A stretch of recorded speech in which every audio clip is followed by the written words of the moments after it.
Boker Tov, nous sommes le 19 février 2021, c'est l'heure du premier journal d'information en direct de Jérusalem sur Radio Kalita.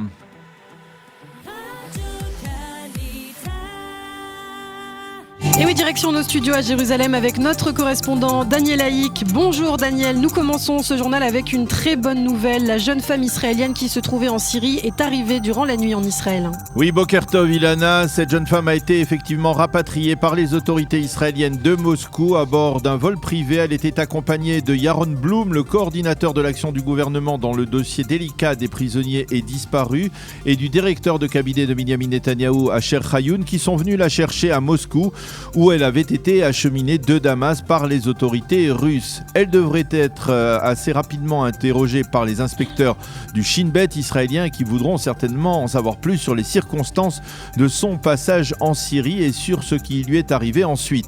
En contrepartie de sa libération, Israël a relâché hier 2 bergers syriens qui avaient pénétré en territoire israélien sur le plateau du Golan. Une issue favorable, cette issue favorable d'un dossier délicat a prouvé la bonne tenue des relations entre Benyamin Netanyahou et Vladimir Poutine. Oui, et le Premier ministre a remercié durant la nuit à plusieurs reprises d'ailleurs le président Poutine pour son aide dans ce dossier humanitaire. Monsieur Netanyahou a révélé qu'il avait parlé directement à Poutine à 2 reprises au cours des 10 derniers jours. Il a également remercié pour leur aide le président de l'État, Reuven Rivlin, le directeur du Conseil pour la sécurité nationale et bien entendu donc Yaron Blum qui est chargé donc de ce délicat dossier des prisonniers et disparus en Israël pour avoir aidé donc ainsi à terminer cette affaire de la meilleure manière qui soit. Israël a toujours tout fait et continuera à toujours tout faire pour ramener ses citoyens au pays, a déclaré M. Netanyahou durant la nuit.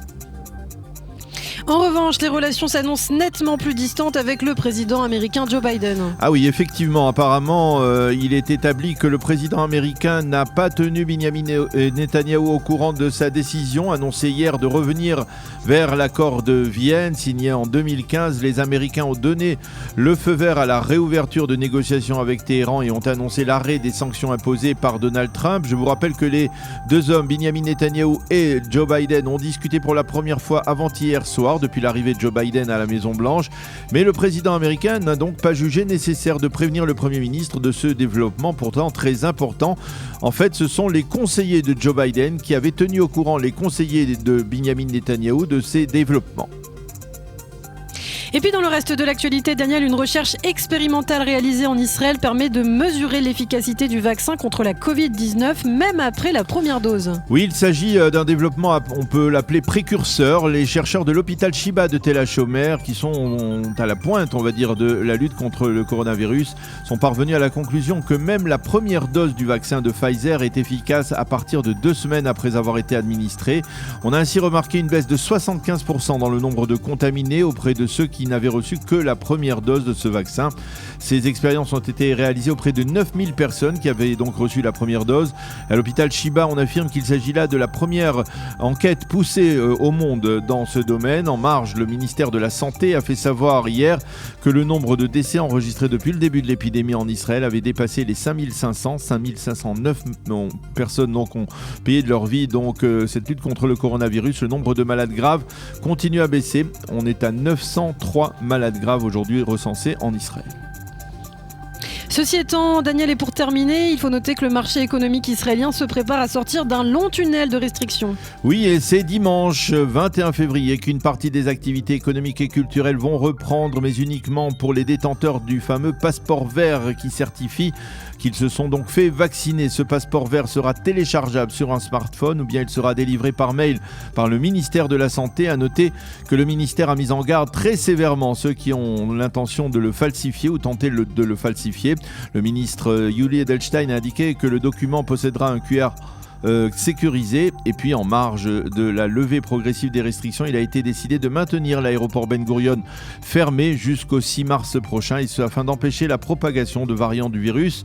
Et des milliers d'Israéliens devront donc encore patienter, rester à l'étranger. Seuls les vols de rapatriement d'urgence seront maintenus. C'est la fin de ce journal d'information.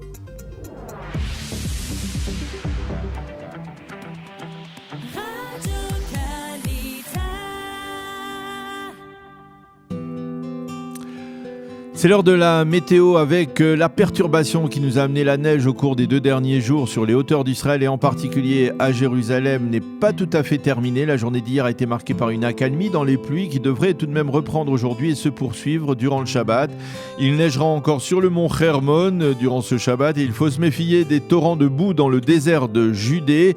Après les fortes pluies donc de ces derniers jours, les températures seront toujours plus basses que la moyenne saisonnière. Il fera aujourd'hui 7 degrés seulement à Jérusalem, 15 à Tel Aviv et 21 degrés à Eilat. C'est la fin de ce journal.